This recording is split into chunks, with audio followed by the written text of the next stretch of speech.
Kentucky. This is Mary Jo Perino. Tonight, COVID-19 continues to wreak havoc behind bars. Supporters say they seek justice for a Louisville EMT killed by police. And UK great Jack Goose Givens joins me to talk about his Last Dance cameo. All that and more is next on Hey Kentucky.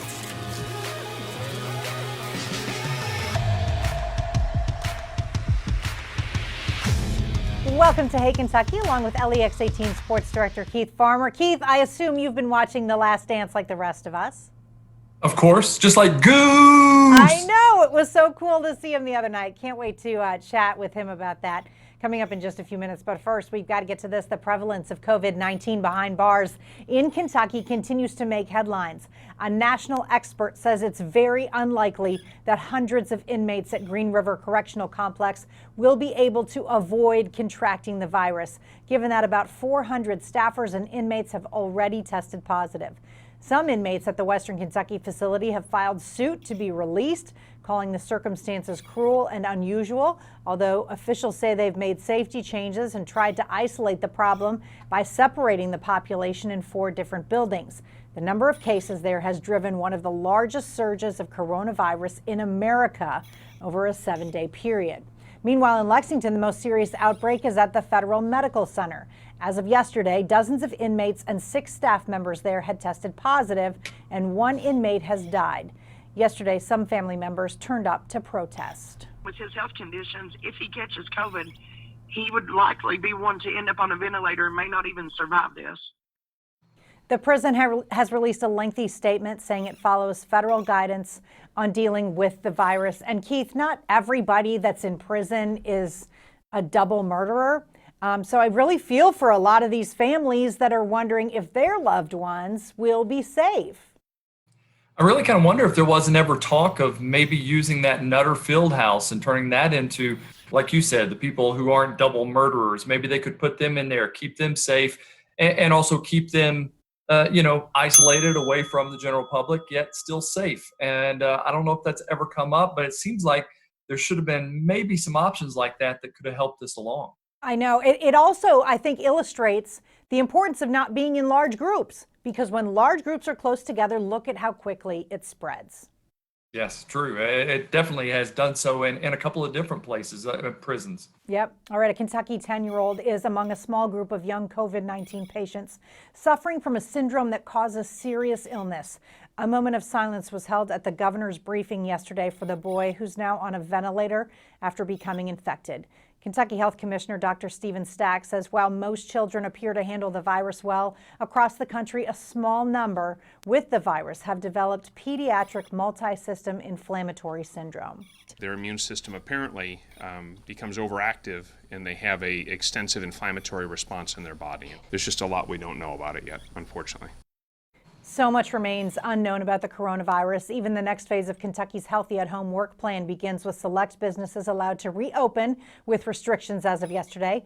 Governor Beshear says that's why following guidelines like wearing masks in public spaces remains so important. Keith, my son went to school with a boy who's his age. He has Kawasaki syndrome, which is how coronavirus can totally wreak havoc on a young child. His mom was so worried going out, seeing nobody wearing masks. Yeah, exactly. And not only that, but I think that age group, that younger age group, it seems like obviously they're not concerned about it. They're just trying to live their day every day and almost like they're out of school already and just enjoying time around their friends. I've certainly seen that, around places that I've been where there's been large groups of young kids. And I want to, tell the parents, keep them apart. Let them play with one friend maybe, but let's not get in big groups and go out. Exactly. The idea of returning to work or school presents challenges for everybody. While many of Kentucky's restaurant and bar workers wait for the next phases when those establishments will be able to open, the workers are worried about being exposed to the coronavirus once they start interacting with the general public again. And many questions remain about how those businesses will function after the reopening. Meanwhile, leaders of Kentucky's schools are dealing with the uncertainty of the upcoming year.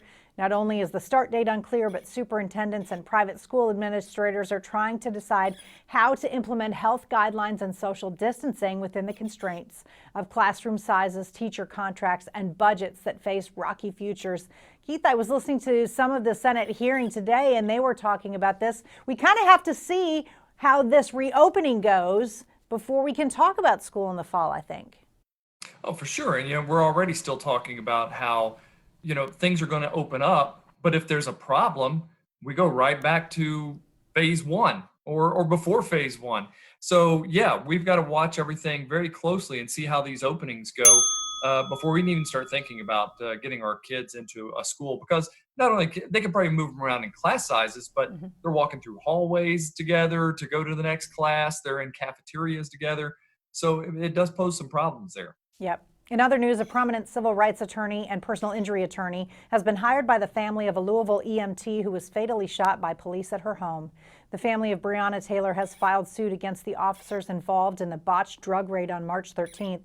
Attorneys say police had the wrong home and that the suspect they were looking for was already in custody before the raid. The suit also claims officers burst in without knocking and blindly fired into it, spraying bullets inside and at neighboring apartments. The 26-year-old woman was shot 8 times. Police have said they repeatedly knocked on the door and announced their presence, but were eventually forced to burst through and were met with gunfire. Taylor's boyfriend shot one of the officers in the leg, but his lawyer says the man thought they were being robbed. Keith, just sad all around. Just boggles your mind that they already had the person in custody, and yet they're still trying to go in on this warrant. It just doesn't make sense at all.